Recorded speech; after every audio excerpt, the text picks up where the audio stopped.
Hi, this is Robert from Pygmy Harbor Farm.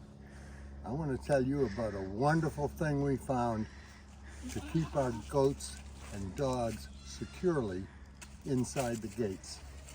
We tried many different latches, and there were none that you could really operate with one hand, carry a bag of dog food, a bale of hay, or what have you, and unlatch and latch the lock at the same time.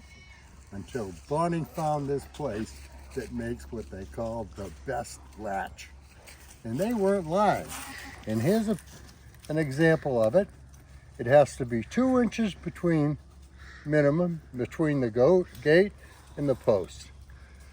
One hand operation, one finger, push up. The latch opens and the gate opens. And you can have one hand, and then you can flip it up if you choose, like that, and let the gate just rest if it swings that way, or you can relatch it. One hand operation makes the job simple, and the greatest escape artists in the world, which are pygmy goats, can't get out. Thanks for watching. See you next time.